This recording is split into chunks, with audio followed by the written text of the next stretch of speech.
Now, I just got back from a really cool business mastermind working with other business owners, talking about, what's been working for them, what's not been working on for them. And it was completely amazing. And I'm still from a high from that. But, I had to do a lot of introductions. So I talked a lot about, of course, how I built online businesses. And they also want to know, like, how did I build my med spa? How did I build my cash-based practice? And I realized I haven't been talking about for that in a while. So many of you may not be familiar with that story. So I thought I would share with you today. So if you not kind of know my background, I was family practice trained at the Mayo Clinic, went straight from residency into a group medical practice, had a guaranteed salary. And what I learned was guaranteed salary means no matter how little work you work or how hard you work, you're pretty much going to get the same amount each time.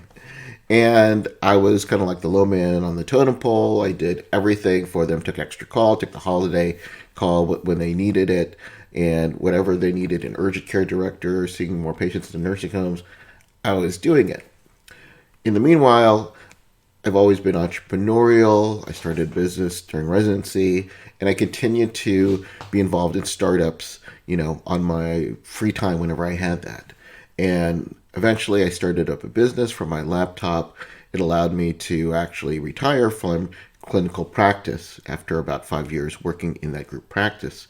And I started a business software company, a couple of business software companies, and traveled around the world, spoke on stage, selling our software, doing more consulting, went to Australia, Europe, Asia.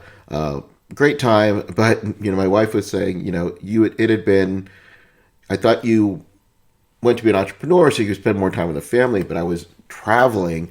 I mean, I remember one time where I was traveling, went to Australia like 3 times in a month, and she was right. And the way that the business was going, I exited out.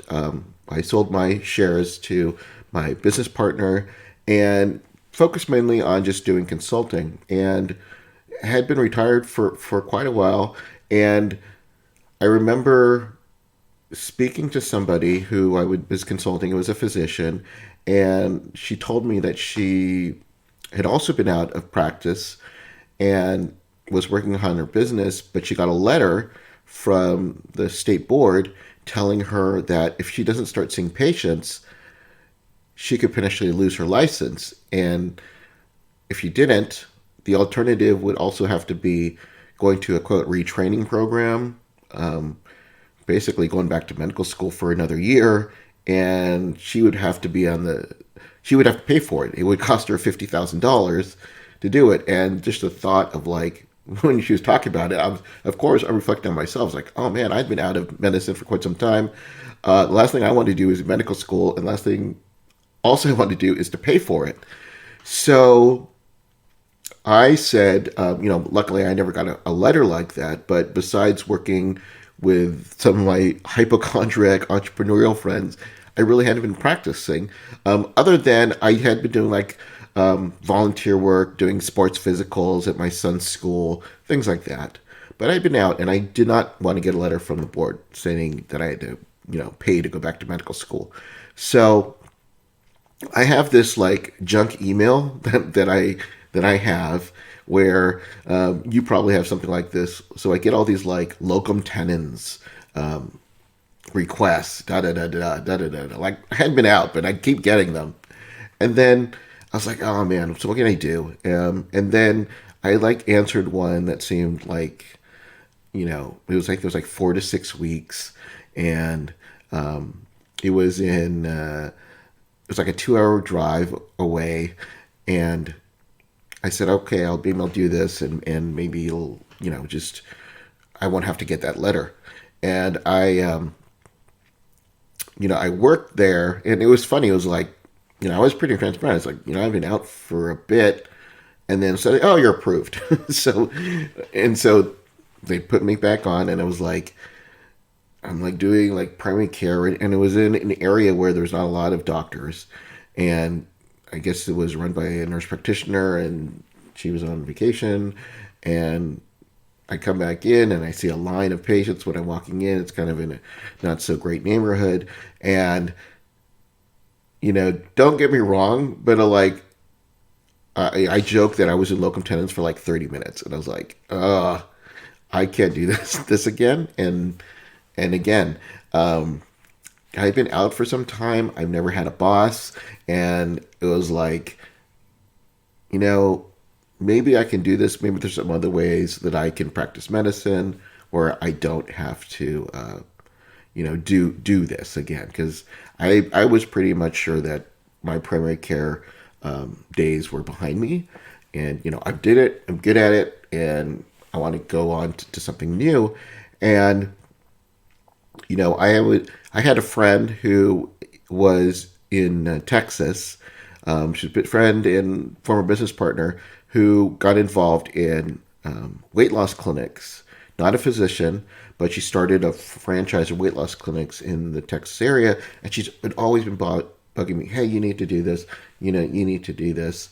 And I go, I don't know. And eventually I said, you know what? Okay, I'm gonna go and explore this. If I need to go back into medicine, I want to do it my own way. And I remember even having like physicians that I had worked with who had been out of medicine for quite some time. They said, if you could do anything, just do something like once a month, volunteer at a shelter, and just so you can keep it active. And I said, okay, that's one possibility, but maybe, I'm pretty good in business. I can probably open up my own practice, but I said, I'm going to do things my way. So I flew to Texas, got some training, got connected with some other people in some other things that I wanted to do. I wanted to do hormone therapy. I got connected with that company, and they had actually hired me to be a director because they wanted to expand to California. Found out it didn't really work because you needed insurance. And then I basically, I looked into weight loss clinics, and I answered an ad for being a director for a weight loss clinic. And I was saying, this is a way that I could this clinic was like an hour away. And this is a way that I could learn, get paid a little bit of money of doing it. And then, I kept saying, I probably might do this too in my own area. I won't compete with yours, but I probably, will do something like that. And so with my friend helping me and shadowing and then doing this, I was like basically doing a startup for free, and I'm writing up the protocol. I'm hiring, the people, and so I'm learning it, and I'm not having to really invest in what I'm doing. So that was really a way of me getting started. And to be honest, actually, what I'm taking it back a little bit is I actually did start the clinic, but I wanted to do like occupational medicine. So I had been doing that for probably about a year, and I was doing like DOT physicals, and then I wanted to do this testosterone. But the location that I was in really didn't, it was in a town where it was more blue collar, and they weren't, everything was like, is medical insurance cover this? No, that. And it was hard to get like, therapies that I want to do, like hormone replacement, which is cash, to do in this area. And so, I said, okay, I'll do this. We'll do, some weight loss, but I'm going to have to move it into an area where people are more accustomed to spending money and not always just asking for that.